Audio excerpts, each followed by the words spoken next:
অবশ্যই তোমাদের সিলেবাসভুক্ত অটোমান তুর্কি সাম্রাজ্যের ইতিহাস বা অটোমানদের ইতিহাস অথবা উসমানীয় সাম্রাজ্য, এই সাম্রাজ্য যে আমরা শুরু করেছিলাম তাদের ব্যাকগ্রাউন্ড, তাদের উৎপত্তি, ক্রমবিকাশ, উৎপত্তি করতে গিয়ে তাদের কোথায় থেকে তাদের উৎপত্তি হয়েছিল 1300 শতাব্দী থেকে 1803 শতাব্দী অথবা 1300 থেকে যে 1924 সাল পর্যন্ত অটোমান তুর্কি সাম্রাজ্য যে টিকে ছিল।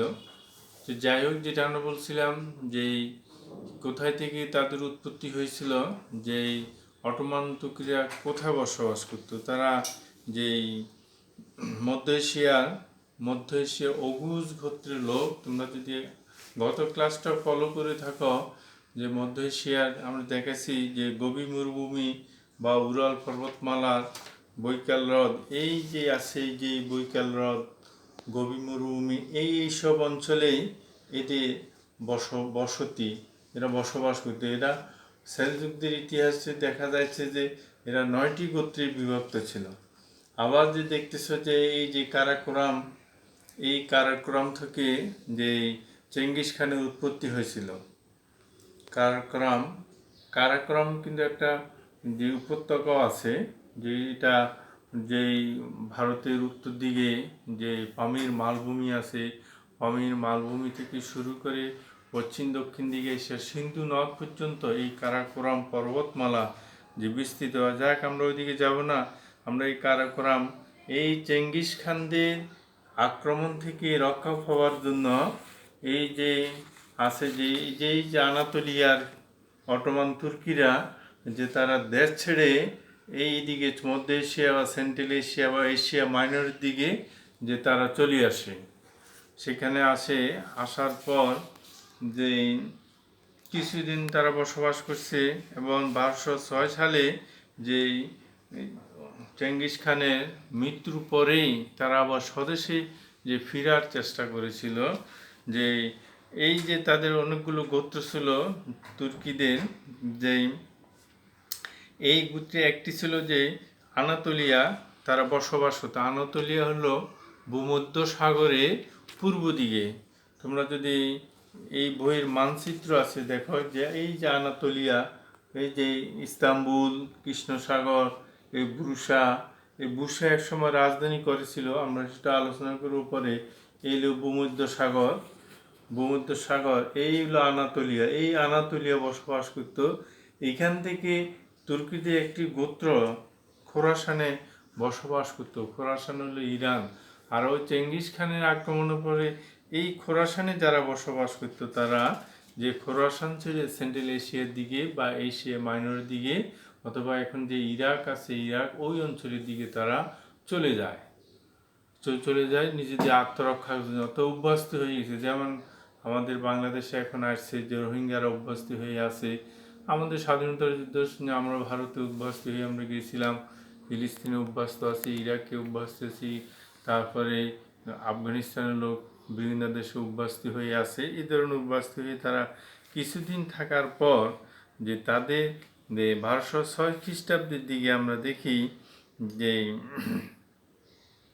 চেঙ্গিস খানের মৃত্যুবরণ করার পর যে যে ইয়ার পরে যে ওসমানের পিতা সুলেমান শাহের নেতৃত্বে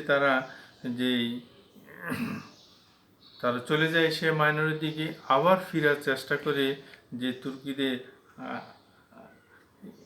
এই স্বদেশ ভূমিতে চলে আসার জন্য। আসতে গিয়ে যে ইউফ্রেটিস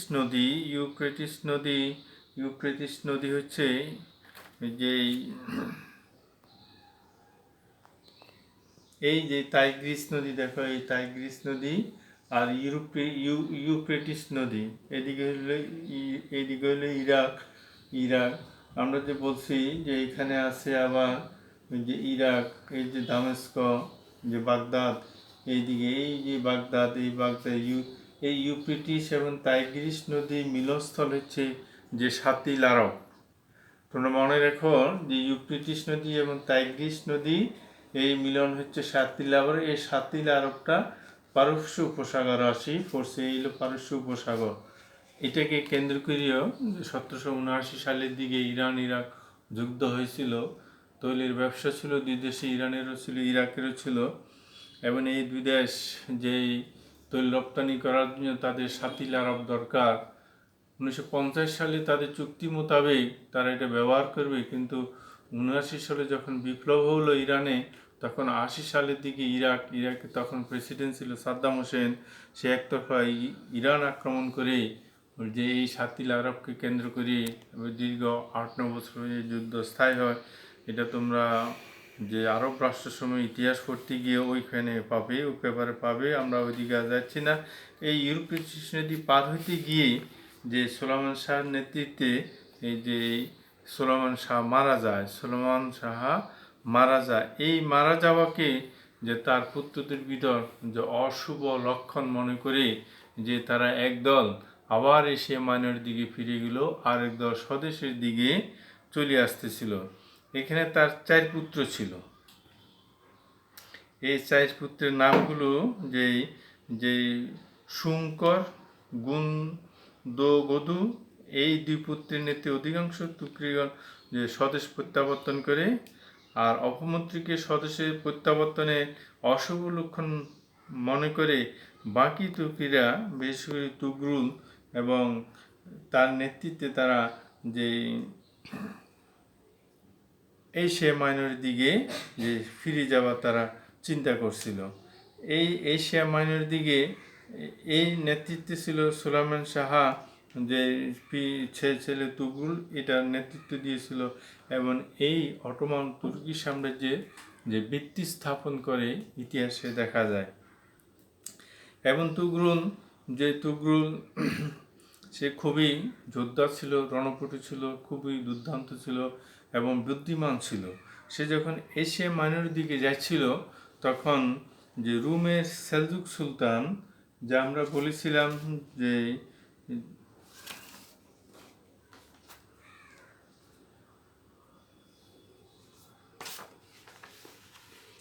এই যে সেলজুক, এই রোমের সেলজুক সুলতান, তোমরা দেখো এই বইতে আছে, রোমের সেলজুকের সুলতান যেই চেঙ্গিস খানের যে তাদের সাথে যে তাদের যুদ্ধে লিপ্ত ছিল, মঙ্গলদের সাথে তাদের যে এই রোমের সেলজুক সুলতান ছিল জালালউদ্দিন কায়কোবাদ। এই রোমটা হচ্ছে কৃষ্ণ সাগরে যে পশ্চিম দক্ষিণ দিকে, এইখানে এই রোমের সে তাদের সাথে তুগরুল তখন চিন্তা করলো যে আলাউদ্দিন কায়কোবাদকেই যে সাহায্য করার দরকার। দুটো কারণ ঐতিহাসিকরা নির্ণয় করেছিল। সেটা হচ্ছে, একটা হলো তাদের স্বজাতি ভাই অর্থাৎ মুসলমান, আরেকটা ছিল যে তারা মঙ্গল আক্রমণের ভয়ে তো তারা খোরাসান ছেড়ে চলে গেছিল এবং মঙ্গলদের সাথে যুদ্ধ চলছে, তাহলে আমরা কেন মঙ্গলদেরকে যে সহযোগিতা করব। কিন্তু তারা সহযোগিতা না করে যে আলাউদ্দিন কায়কোবাদকে তারা সহযোগিতা করে এবং তাদেরকে যে আলাউদ্দিন কায়কোবাদ নিশ্চিত পরাজয়ের হাত থেকে যে তাদেরকে রক্ষা করেছেন। এরপর যে মঙ্গলেরা পরাজিত হয় এবং বিতাড়িত হয়, আলাউদ্দিন যে কৃতজ্ঞতার পাশে যে তাদেরকে স্থান দিল, যে তুগরুল তার 400 সৈন্য তাদেরকে তাদের রাজধানী কোনিয়ায় নিয়ে আসে। কোনিয়ায় তাদের রাজধানী যে কোনিয়ায় নিয়ে আসে, কোনিয়া আমি তোমাদেরকে দেখাইছি যে রোমের সেলজুক সুলতান যে কোর্নিয়াটা হচ্ছে এই যে কোর্নিয়া,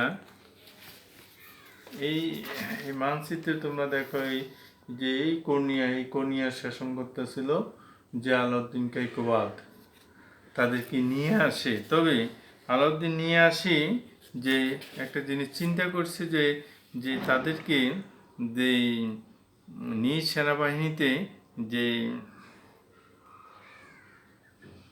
তাদেরকে পুরস্কার দিবে এবং তাদেরকে নিজ সেনাবাহিনীতে যে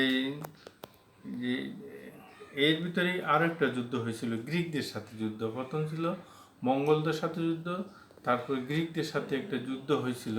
গ্রিকটা হচ্ছে যে ভূমধ্য সাগরের উত্তর দিকে ইউরোপের পূর্বাঞ্চলের একটি দেশ গ্রিক, যে তাদের সাথে যুদ্ধ লিপ্ত ছিল। এবং এই যুদ্ধ দেখি তার সেই 300 যে বাহিনী নিয়ে বা 400 বাহিনী নিয়ে যে গ্রিকদেরকে পরাজিত করিয়া ইতিহাসে দেখা যায় হেলেস পয়েন্ট হেলেস্পট পর্যন্ত তাদেরকে যে তাড়িয়ে দিয়েছে। এবং রুমে যে সেলজুক সুলতান আলাউদ্দিন কায়কোবাদ যে তাদের নিকট কৃতজ্ঞতা হইলেও কিন্তু যে তুগলু এবং তার সেনাবাহিনীকে যে সেলজুক বাহিনীতে যে স্থায়ীভাবে যে প্রতিষ্ঠা করার সে পক্ষপাতিত্ব ছিল না। তাহলে কি করবে? দিলে সেটাকে সে বিপজ্জনক মনে করতেছে। আমরা দেখি যে আমাদের ভারতবর্ষের ইতিহাসে যে শেরশাহ যে মোগল বাহিনীতে চাকরি করছে কিছুদিনের জন্য, 2-2.5 বছর মনে চাকরি করলো, মোগলদের সকল কলা কৌশল সে জেনে ফেলেছে। জহিরুদ্দিন মোহাম্মদ বাবুর যে শেরশাহর যে প্রতিভা, যে দক্ষতা, যে বেশিক্ষণ আছে, সে দেখে যে তাকে তার এই বাহিনীতে মোগল রাজদরবারে রাখাটা নিরাপদ মনে করে নেয়। আর সম্রাট যে শেরশাহ যে থাকাটা নিজকে নিরাপদ না করে সে তার আবার পিতার জমিদারিতে ফিরে যায় এবং সেখান থেকে সে যে তার একটা সেনাবাহিনী, সুসংগঠিত বাহিনী গঠন করে শেষ পর্যন্ত বাবর উপরে হুমায়ুনকে পরাজিত করে মোগল বংশের ইতিহাস, আবার শেরশাহ শাহ সুর বংশের ইতিহাস এখানেও আমরা দেখি।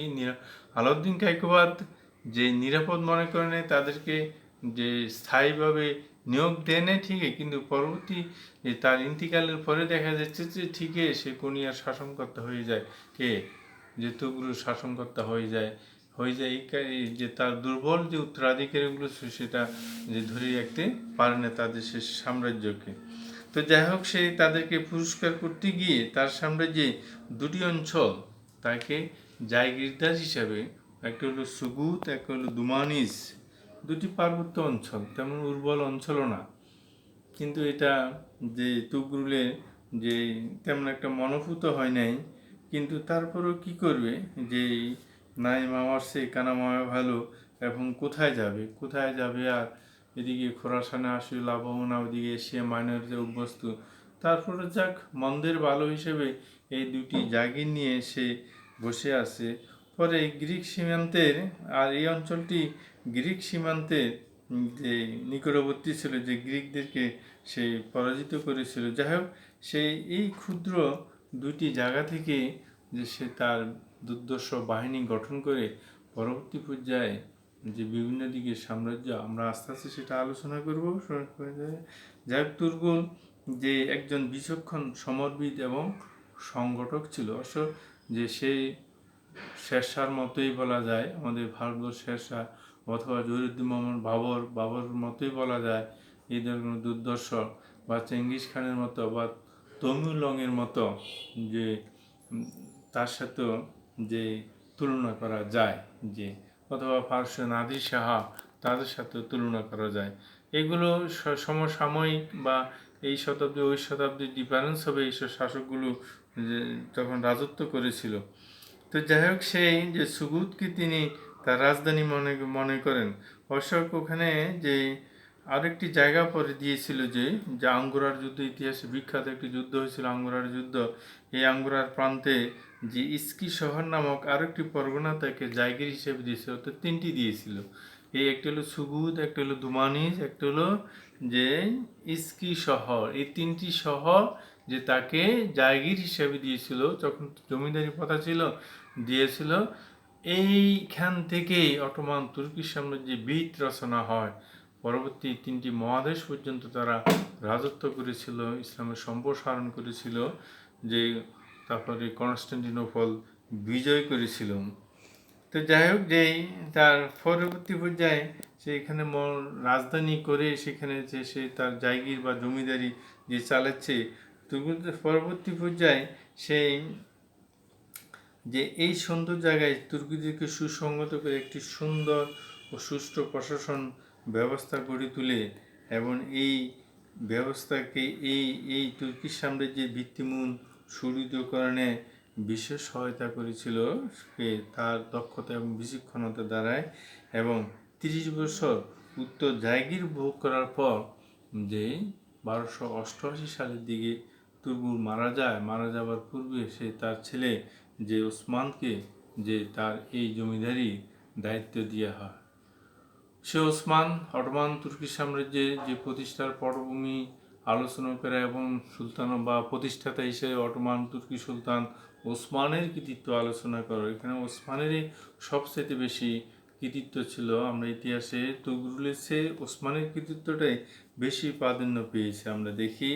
যাই ওসমান ছিলেন তুগলুলের স্বনামধন্য পুত্র এবং উত্তরাধিকারী, তাকে নিঃসন্দেহে অটোমান তুর্কি সাম্রাজ্যের প্রকৃত প্রতিষ্ঠাতা এবং প্রথম স্বাধীন সুলতান হিসেবে চিন্তা করা হয়। 1258 খ্রিস্টাব্দে যে তুর্কি রাজধানী সুগুতে জন্মগ্রহণ করেন। 1258 খ্রিস্টাব্দে 1258 সালটা হচ্ছে ইতিহাসে একটি যে বিখ্যাত সন, একটি সিদ্ধান্তকারী বা একটি মীমাংসিত সন বলা হয়ে থাকে। কেন, কি কারণে?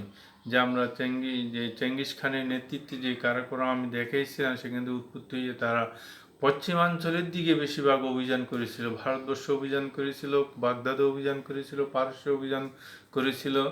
এই অভিযানগুলো থেকে কেউ রক্ষা পায় নাই। যে চেঙ্গিস খানের যে পরবর্তী অভিযানে 1258 1206 সালে তো চেঙ্গিস খান মারা যায়।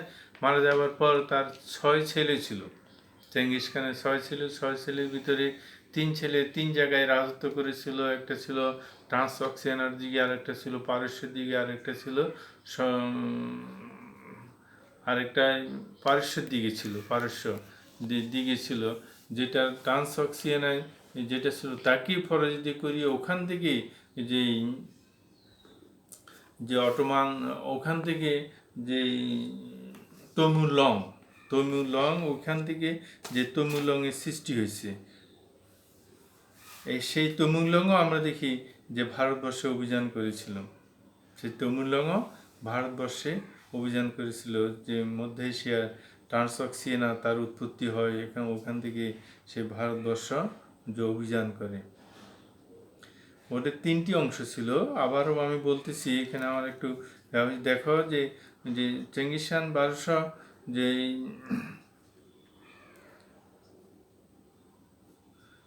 তখন তার যখন সাম্রাজ্য ভাগ হয়, যে তখন যে ইলখানীয় তত পারস্যে, চীনের জুয়ান এবং মধ্য এশিয়ার ট্রান্সঅক্সিয়ানা, এই 3টি। আর এই ট্রান্সঅক্সিয়ানাকে দখল করে সেখান থেকে তৈমুরলংয়ে যে উৎপত্তি হয়েছিল, যে তৈমুরলং শেষ পর্যন্ত এই অটোমান তুর্কিদের সামনে যে বিখ্যাত সম্ভবত আঙ্গোরার যুদ্ধ হয়েছিল বাজিদের সাথে, সে যুদ্ধে বাজিদ পরাজিত হয়। তবে তৈমুরলং সাম্রাজ্য ছেড়ে দিয়ে তার এলাকায় চলে গেছে। সে অটোমান তুর্কি সাম্রাজ্যের ক্ষতি সাধন তেমন একটা কিছু না করে সে স্বদেশে চলে যায়। যাই হোক, এই যে 1258 সালে যে বাগদাদের পতন হয়, যে হালাকু খানের, চেঙ্গিস খানের ছেলে হালাকু খানের নেতৃত্বে, ধ্বংস তো করছে, সেখানে যে অপূরণীয় ধ্বংস হয়েছে। সেখানে যে বিরাট বায়তুল হেকমা ছিল, সেই বায়তুল হেকমা পাণ্ডুলিপিগুলো ফোরাত নদীতে ফেলে দিয়েছে।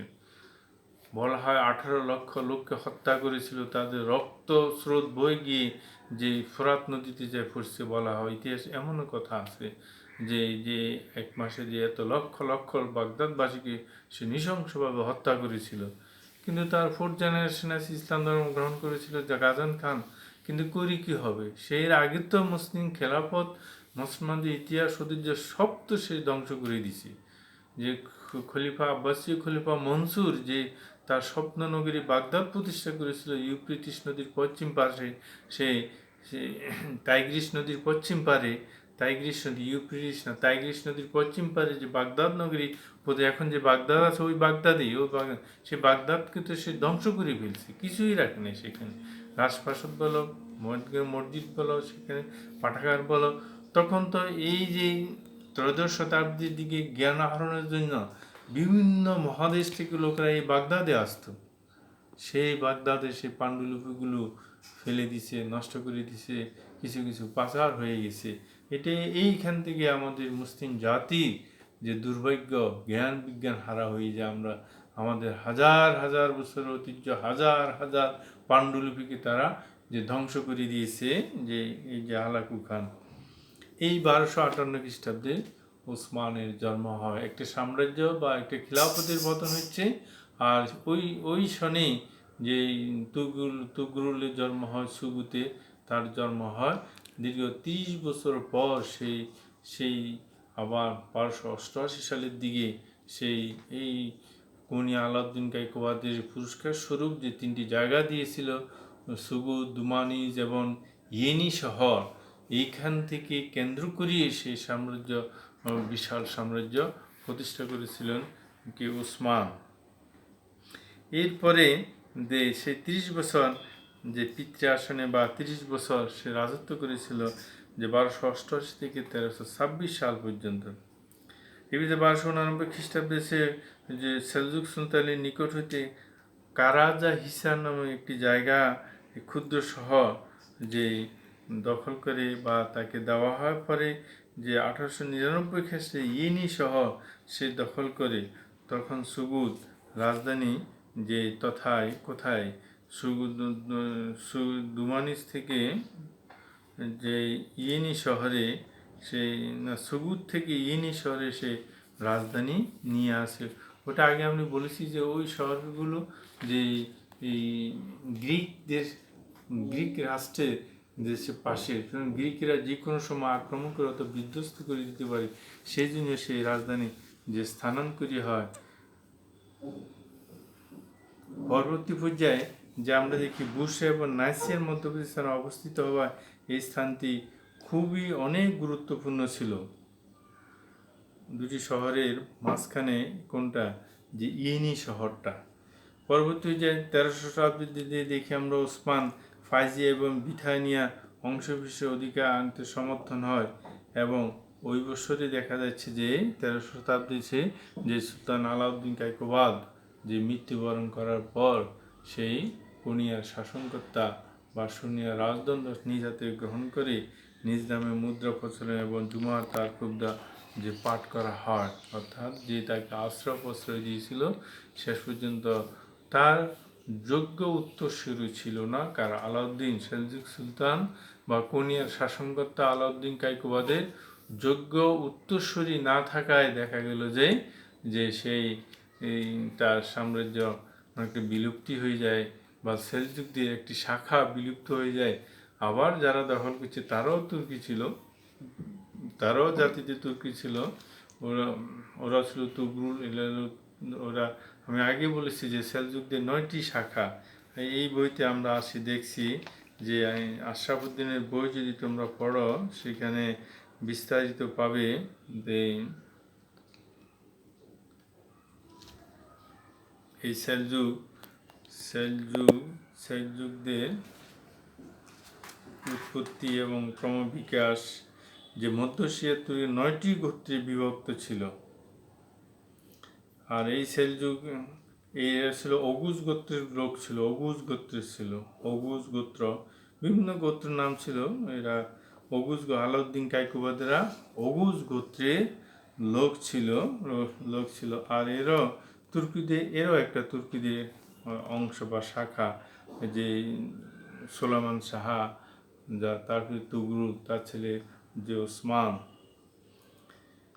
পরবর্তী পর্যায়ে আমরা দেখি যে তার এই 30 বছর বয়সে সে মালা খাতুন নামক একজনের সাথে বিবাহ বন্ধনে আবদ্ধ। তার পিতা একজন ধার্মিক, একদম পায়াস, একজন ধর্মতত্ত্ববিদ ছিলেন বলা হয়। ইতিহাসে দেখা যাচ্ছে যে এরা ছিলেন যে ইস্কিশরে অদূরবর্তী যে ঈদবুর্নু নামক গ্রামের অধিবাসী শেখ ইবেদ আলীর কন্যা ছিল, যে কন্যা ছিল মালা খাতুন। যে সে খুবই যে পরমা রূপসী রমণীর সহিত বিবাহ ওসমানের জীবনে বলতেছে, যে ঐতিহাসিকরা বলতেছে যে তার জীবনে আমূল পরিবর্তন সাধিত হয়, তার জীবনে যে উন্নতির দিকেই সে ধাবিত হয়েছিল। যে এটা অবশ্য আমাদের যে সৎসঙ্গে স্বর্গবাস বলা, অসৎসঙ্গে সর্বনাশ, এবং যেখানে আমরা তাজমহলের কথা তোমরা জানো, নূরজাহানের কথা জানো। নূরজাহান অবশ্য প্রভাব বিস্তার করেছে, আর তাজমহল তো তাদের সেই স্বামী স্ত্রী যেই তাদের কি ভালোবাসার বা তাদের দাম্পত্য জীবন অপূর্ব বা আনন্দ সুন্দর একটা নিদর্শন দাম্পত্য প্রেমের। এইখানে আমরা দেখি দুজনের সম্পর্ক খুবই ভালো, সুদৃঢ়, সুব্যস্তান্য ছিল, এবং তাকে সব সময় সাহায্য এবং সহযোগিতা হাত প্রসারিত করেছিল, যার কারণে যে ওসমানের পক্ষে তার যে সাম্রাজ্য পরিচালনা বা সাম্রাজ্যের বিস্তৃতি করতে যে সহজ হয়েছিল। এবং যে তার শ্বশুর ইবেদ আলী প্রথম জীবনে কাজী ছিলেন, নিশ্চয় আলাউদ্দিন কায়কোবাদের যে দরবারে জেরেই কাজী ছিলেন, যে পরবর্তী পর্যায়ে ওসমান যখন তার সাম্রাজ্য প্রতিষ্ঠা করে এবং সেই সাম্রাজ্যে তাকে যে উজিরের পদে যে নিয়োগ করা হয়ে থাকে, সে কিন্তু খুব পায়াসম্যান ছিলেন এবং ধার্মিক ব্যক্তি ছিলেন। যাই হোক, তার এই যে রাজধানী ইনি শহরকে রাজধানী করার পর সে বিবাহ করেছিল। সেই বিবাহের পরে যে 1301 খ্রিস্টাব্দে যে বাইজেন্টাইনদের সাথে যে তার একটা সংঘর্ষ হয়, এই সংঘর্ষে দেখা যাচ্ছে যে সংঘর্ষটা হয় যে কুন হিসার যুদ্ধে যে বাইজেন্টাইনরা যে পরাজিত হয় এবং যে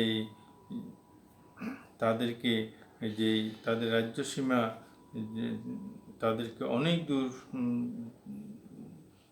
তাদের পশ্চাৎধাবন করে যে সেই অর্থাৎ এই যুদ্ধে উনি জয়লাভ করেছে এবং তাদেরকে অনেক দূর ধাওয়া করে নিয়ে যায় যে বাইজেন্টাইন সৈন্যদেরকে, এবং তাদের ফেলে যাওয়া অনেক রসদপত্র যা তার হস্তগত হয়েছিল।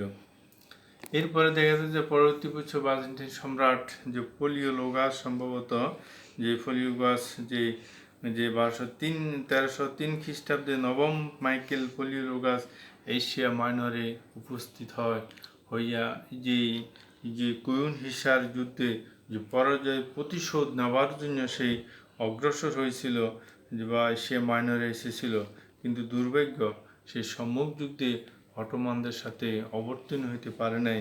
তার প্রধান কারণ হচ্ছে যে সে যুদ্ধ না করিয়ে যে ফিরে যেতে যে বাধ্য হয়েছিল। তার যে সেনাপতি ছিল বার্নস, তার আচরণে বীতশ্রদ্ধ হয়ে সে যুদ্ধ ত্যাগ করে যে অটোমানদের নিকট আত্মসমর্পণ করে, এক কথায় বলা যায় তার সৈন্যদের মাঝে যে স্লাভ বাহিনী চরম লৌলুরপথে উচ্ছৃঙ্খলতার জন্য অটোমান তুর্কিদের সাথে, অর্থাৎ তার সুশৃঙ্খল, সুসংঘবদ্ধ, সুপ্রশিক্ষিত তার সেনাবাহিনী ছিল না, এবং তার সেনাপতিও তার প্রতি নবম মাইকেল পলিওলোগাস আস্থা ছিল না। সেও যুদ্ধক্ষেত্রে ত্যাগ করে, এরাও যুদ্ধক্ষেত্রে ত্যাগ করে চলে যায় এবং শেষ পর্যন্ত সেই সন্ধি করতে বাধ্য হয় এবং পরে বার্নস ইসলাম ধর্ম গ্রহণ করে এবং তাকে অনেক অনুসরণ করে তারা ইসলাম ধর্ম গ্রহণ করে এবং বাইজেন্টাইনেরা শেষ পর্যন্ত সে তাদের এই অভিযান যে ব্যর্থতায় যে পর্যবসিত হয়। এইভাবে আমরা দেখি যে গ্রিকদের সাথে যুদ্ধ, তারপর আছে বাইজেন্টাইনদের সাথে যুদ্ধ, মঙ্গলদের সাথে যুদ্ধ। তিনটি শক্তির বিরুদ্ধে যে অটোমান তুর্কিদের উৎপত্তির সময় থেকে তাদেরকে যুদ্ধ করতে হয়েছে এবং বাইজেন্টাইনদের সাথে পরবর্তীতে আরও অনেক যুদ্ধ হয়েছে। আমরা দেখব ইতিহাস সামনের দিকে যদি আমরা অগ্রসর হতে যাই তাহলে আমরা দেখব। এরপরে আমরা দেখি যে কুইন হিসারের যুদ্ধের পর 1308 খ্রিস্টাব্দ পর্যন্ত ওসমান সাময়িকভাবে যুদ্ধ বিগ্রহতে বিরত থাকেন এবং এই সময় বেশি যুদ্ধ বিগ্রহ করলে আবার সৈন্যবাহিনীর মাঝে যে যে একটা ভীত অবস্থা চলে আসে যে বারবার যুদ্ধ, এবং তাদের তো রণক্লান্ত যেটাকে বলা হয়, যে ক্লান্ত হয়ে যেতে পারে বা যে আসা যাওয়া সেই যুদ্ধ বলতে কি, যুদ্ধ বলতে সেই রণদামামা। সুতরাং যুদ্ধটা ভালো না, আসলে যুদ্ধটা সে মানব বিধ্বংসী কাজ। ইতিহাসে তোমরা দেখো প্রথম বিশ্বযুদ্ধ, দ্বিতীয় বিশ্বযুদ্ধ, পলাশী যুদ্ধ, তারপরে সিপাহী বিদ্রোহ, তারপরে ফরাসি বিপ্লব, তারপরে বিভিন্ন যে সকল জাঙ্গুরার যুদ্ধ, তারপরে আছে আরও বিভিন্ন যুদ্ধ দেখেছে যে হাজার হাজার সৈন্য মারা যাচ্ছে, হাজার হাজার ক্ষতি, যে মাঠের শস্যাদি নষ্ট হচ্ছে, যে সৈন্যরা না খাইয়ে অনাহারে অর্ধাহারে মারা যাচ্ছে, পথে ঘাটে মরে থাকে। এবং কে কার যে 1 লক্ষ 2 লক্ষ সৈন্য অভিযান করে 50,000 যে মারা যায়, কে কাকে নিয়ে আসবে? কেউ নিয়ে আসতো। সব পথে প্রান্তরে থেকে যায়। যে এইখান থেকে সেই নিয়ে তাদেরকে আরও সুসংগত বা প্রশিক্ষণ দেওয়ার জন্য সেই একটু বিরত রইল। এবং 8 খ্রিস্টাব্দে, এই যে 1308 খ্রিস্টাব্দে নানা কারণে তার জীবনে আবার যে একটা যে গুরুত্বপূর্ণ হয়ে দাঁড়ায় যে এই এবং সেই আবার বাইজেন্টাইনদের সেই সাথে যে আরেকটা তাদের নিকট থেকে আকহিসার দখল করে নেয়। এই স্থানটি এতদিন যে পর্যন্ত তুর্কি বাহিনী উত্তর পশ্চিম এশিয়ার সর্বশেষ সীমান্তে অগ্রসর করতে বাধা হয়েছিল এবং পরবর্তী পর্যায়ে যে হোজা হিসা নামক আরও দুটি দুর্গ, হোজা এবং হিসার নামক আরও এই দুটি দুর্গ, একটা হলো যে আকহিসার আর একটা হলো হোজা হিসা, এই দুটি দুর্গ যে সে বাইজেন্টাইন থেকে দখল করে নেয়। পরবর্তী পর্যায়ে যে এই দুটি জায়গা দখল করার পরে বাইজেন্টাইনের পক্ষে যে স্থলপথে নাইসিয়া এবং নিকোবনিয়ার মধ্যে যাতায়াতের পথ যে রুদ্ধ হয়ে যায় এবং এখান থেকে আমরা দেখি বাইজেন্টাইনের সাথে যুদ্ধ বিগ্রহ হয়েছে। যাই হোক আজকে 1308 খ্রিস্টাব্দে দেখি যে সে বিরত ছিল 8 খ্রিস্টাব্দে এসে সেই আবার বাইজেন্টাইনদের থাকে যে দুটি জায়গা দখল করার পরে যে তাদের জলপথ যে পথে বাইজেন্টাইনদের যে একটু বাধা বিঘ্ন বা সৃষ্টি হইতে থাকে। এরপরে আচ্ছা পরবর্তী ক্লাসে আমরা বাকি অংশগুলো আমরা আলোচনা করব। সকলকে ধন্যবাদ জানিয়ে আজকের মতো শেষ করলাম। আল্লাহ হাফেজ।